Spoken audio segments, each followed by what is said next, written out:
नहीं मतलब मुझे नहीं लग रहा कि भाई मैड्रिड का कोई भी मैच हम शांति से देख सकते हैं। मतलब ऐसे लगे गेम के बाद कि भाई क्या ही मैच था, इस गेम में कुछ गलती नहीं की।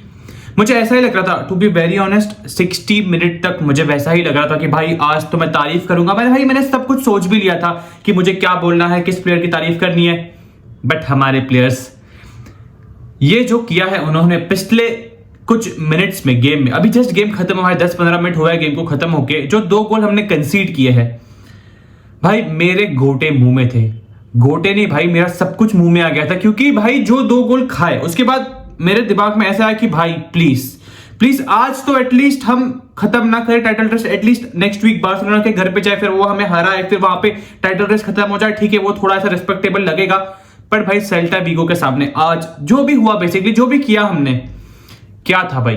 पहले 60-70 मिनट कहूंगा मैं भाई, क्या ही ब्यूटीफुल खेला, क्या ही बेहतरीन तरीके से खेला आर्दा गुलर ने खेला भाई। एक तो आर्दा गुलर भाई, मुझे एक चीज कहनी है, फेदे वेलवर्दे के लिए मैं गे बन सकता था। देखो सबसे फर्स्ट मैं गे रोनाल्डो के लिए बन सकता हूं, उसके बाद फेदे वेलवर्दे के लिए बन सकता हूं, एंड मुझे लग रहा है कि अब तीसरा नाम इस लिस्ट में आर्दा गुलर का भी डालना पड़ेगा, क्योंकि जो परफॉर्मेंस उसने दी है पिछले कुछ गेम से भाई साहब। कार्लो एंसेलोटी, कार्लो दादा, मैंने आपको इतनी बार कहा था कि इस बच्चे को खिलाओ, इस जेम को खिलाओ, ये हमारे टीम का one of the best players है। बट आपने मेरी बात नहीं सुनी। खैर ठीक है, आपकी आंखें थोड़ी देर से खुली, बट खैर खुली तो खुली सही। एंड भाई जो भी आर्दा गुलर ने पिछले कुछ गेम्स में किया है, I feel that is phenomenal. अगर मैं बात करूं आज पहले गोल के बारे में, भाई मुझे लग रहा है जो रियल मैड्रिड की टीम में वो 15 नंबर की जर्सी पहनता है ना, उसको एक चीज बता दी जाती है कि भाई तुम नॉर्मल गोल्स नहीं मार सकते, तुम्हें बॉक्स के बाहर से गोल मारना है, या फिर तुम्हें ऐसे कोई एंगल से गोल मारना है कि भाई कोई भी बिलीव नहीं करेगा। तो वैसा गोल मारा आर्दा गुलर ने। पहला गोल मैं बात करूं आर्दा गुलर का, जो मैंने अभी जस्ट कहा कि उसने जो एंगल से गोल मारा भाई साहब, what a beautiful goal from Arda गुलर। अब सेकंड गोल आता है काउंटर अटैक पे, टीबो कोर्टुआ वहां पे सेव करता है, एंड जो काउंटर अटैक पे हमने गोल मारा है भाई साहब, what a beautiful kind of a goal. हमने देखा कि टीबो कोर्टुआ सेव करता है, फिर बॉल आगे निकलता है, बेलिंगम पास देता है किलियन एम्बापे को, एंड एंड में Kylian Mbappe scores the goal. Kylian Mbappe ने गोल मारा, सेकंड हाफ हो गया, सॉरी फर्स्ट हाफ खत्म हो गया यहां पे। उसके बाद हम चलते हैं सेकंड हाफ में। अब सेकंड हाफ का स्टार्ट होता है, what a beautiful kind of a ball from Arda Guler. Kylian Mbappe अपने लेफ्ट पैरों पे बॉल रखता है, and he just places the ball, यहां पे हो जाता है 3-0। इसके बाद हम सबको क्या लगा होगा कि थोड़ा बहुत चेंजेस होगा गेम में, कार्लो एंसेलोटी ऐसे बच्चों को लाएगा जिसको नेक्स्ट गेम में अगर उसको स्टार्ट करना है तो इस गेम में एक अच्छा ट्रायल हो सकता है। बट उसके बाद वो एक चेंज करता है, वो राउल असेंसियो को बाहर निकालता है। एंड राउल असेंसियो को बाहर क्यों निकाला, आई डोंट थिंक कि असेंसियो को इतना जल्दी बाहर निकालना चाहिए था। अगर वो कर सकता था लूकास वास्केस को एंड ऑल दैट, ठीक है जो भी किया। उसके बाद आता है एक बच्चा, मेरे दिमाग में भाई जब वो 2 गोल गए ना, मेरे दिमाग में वो फ्लैशबैक आ गया जब वो वाइहो आया था एल्वेस के सामने, जब गेम था हम 3-0 अप थे, फिर हमने 2 गोल खाए थे। भाई मुझे लगा कि भाई लास्ट टाइम तो बच गए थे, इस बार मुझे नहीं लग रहा कि हम बचेंगे। बट खैर जो पहला गोल हमने खाया, वो गोल भाई साहब वापस सेट पीस से, जो हमने पहले 60 मिनट में 3 गोल मारे ना, मुझे बस उसमें एक ही चीज कम लगी थी, हमारी एक गलत लगी थी बेसिकली, जो उस पर हम इंप्रूव कर सकते थे, वो थे सेट पीसेस। एंड भाई पहले स्टार्टिंग के 2 कॉर्नर जो हमने कंसीड किए थे, द वेरी फर्स्ट थिंग एकदम फ्री हेडर मिला था अलोंसो को, एंड उसके बाद सेकंड भी भाई किसी ने मार्क नहीं किया था। तो सेकंड एंड फर्स्ट जो कॉर्नर था, उसके बाद मेरी गांड फट रही थी कि भाई सेट पीस में हम खुल सकते हैं, एंड तीसरा गोल आया सेट पीस में, उसने वो बैक हील दिया।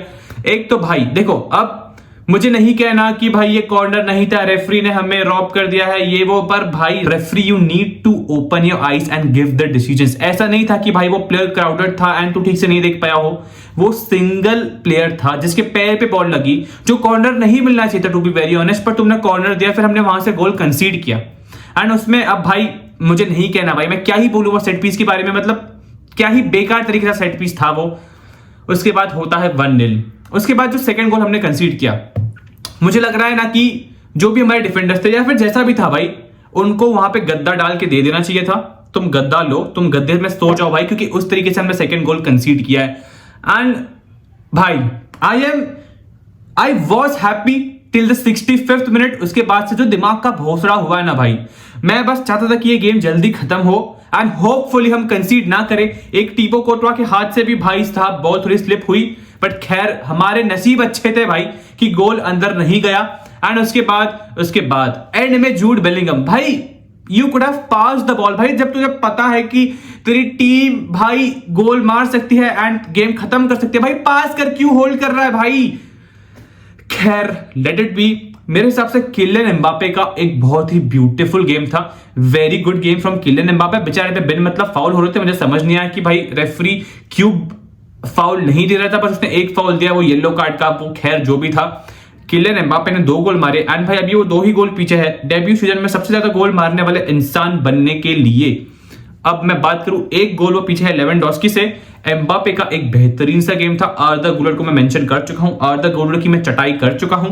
अगर मैं बात करूं मेरे हिसाब से फरहान गार्सिया का भी एक बेहतरीन सा गेम था। उसने बॉल अच्छे तरीके से रिकवर किया, उसने फिर बॉल अंदर डाले बहुत बार, बट खैर he had a good game. अच्छा उसका विनीशियस का थोड़ा अच्छा अंडरस्टैंडिंग था। फेदे वेलवर्डे तो हर बार अच्छा ही खेलता है। मैं वही कह रहा हूं ना कि आज के गेम में हमारे हर एक प्लेयर ने बेहतरीन तरीके से खेला एंड में भाई, एंड में जो किया, जैसे किया, जिस तरीके से किया, अब मुझसे देखा नहीं गया भाई, टू बी वेरी ऑनेस्ट। मैं बस कह रहा था कि भाई प्लीज भगवान प्लीज इसको जल्दी खत्म करो। एंड भाई एंड में वो खत्म हो गया, गेम खत्म हो गई, हमें 3 पॉइंट मिल गए। अभी हम जाते हैं एफसी बार्सिलोना के घर पे खेलने के लिए हमारा नेक्स्ट गेम, जो बेसिकली टाइटल डिसाइडिंग गेम होगा। हम 4 पॉइंट पीछे हैं, अगर हम जीत जाते हैं तो हम 1 पॉइंट पीछे हो जाएंगे। एंड भाई साहब अगर मैं बात करूं थोड़ी बहुत एफसी बार्सिलोना के गेम के बारे में, जो उनका पिछला गेम हुआ था रियो वैलेडोलिड के साथ, भाई मैं आपको एक चीज ऑनेस्टली बताऊं, as a Real Madrid fan, मुझे जब गेम स्टार्ट होने वाला होता है ना, उसके पहले एक चीज पता होती है कि एफसी बार्सिलोना पहले 2 गोल खाएगी, फिर आगे जाके फिर कमबैक कर लेगी एंड भाई वो गेम जीत जाएंगे। बट खैर ये जो मेरे अंदर का फैन है वो बहुत हरामी है भाई। यार मुझे लग रहा है कि इसमें गलती है एफसी बार्सिलोना की। भाई उन्होंने कल गेम में सबसे पहले गोल कंसीड कर दिया। एक तो ter Stegen भाई कितने गेम्स बाद स्टार्ट कर रहा था एंड मैं कहूंगा कि वो अनलकी था बेचारा, उसकी भी कुछ गलती नहीं थी उसमें, वो सेव तो नहीं कर सकता था, तो वो गोल कंसीड किया 5वें मिनट तक। फिर 45 मिनट्स तक गेम 1-0 ही रहा। एंड मैं अगर बात करूं एफसी बार्सिलोना की, तो कल बहुत गेम बाद हमने देखा कि एफसी बार्सिलोना जेन्युइनली स्ट्रगल कर रही थी। भाई उनके 9 प्लेयर्स एकेडमी से खेल रहे थे पिच पे, भाई 9 प्लेयर्स। एंड मैंने जब वो प्लेयर को देखा डैनी रॉड्रिगेज, भाई मैंने कहा भाई मत लाओ भाई, नए बच्चे नहीं देखने, हमें नहीं देखने हैं नए बच्चे, क्योंकि तुम्हारे नए बच्चे हमारी ही एंड में आके बुन फाड़ देते हैं। बट खैर बट अनलकी बेचारा वो इंजर्ड रह गया, उसका डेब्यू था एंड आई फील इस तरीके से वो बाहर चला गया, उसको इंजरी हो गई। यार ठीक है यार, देखो एज अ मैड्रिड फैन मैं नहीं चाहूंगा कि एफसी बार्सिलोना जीते, to be very honest, but भाई ऐसे इंजरी देखना भी मुझे पसंद नहीं है भाई। हमारे भले ही अपोनेंट है, हमारे राइवल से जो भी है, बट बेचारे को इंजरी हुई। फिर आता है यमाल आता है। अगर मैं फर्स्ट हाफ तक बात करूं तो FC Barcelona not a good game, बहुत बुरी तरह से खेल रहे थे।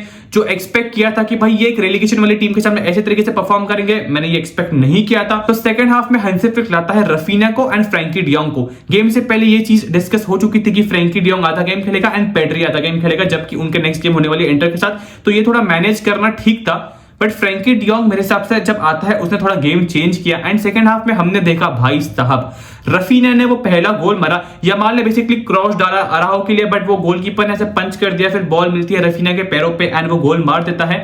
सेकंड हाफ जब हमने देखा, सेकंड हाफ के बाद जब बेसिकली हमने देखा कि पहला गोल चला गया एंड भाई उसके बाद जो सेकंड गोल एफसी बार्सिलोना ने मारा, जो रफीना ने आई गेस फर्मिन लोपेज ने जो सेकंड गोल मारा, वो गोल के बिल्डअप में इतने ज्यादा पासेस थे, वो गोल जिस तरीके से बिल्डअप हुआ, अगर मुझे फोटो मिल जाएगा तो मैं यहाँ पे डाल दूंगा, बेहतरीन तरीके से बिल्डअप हुआ।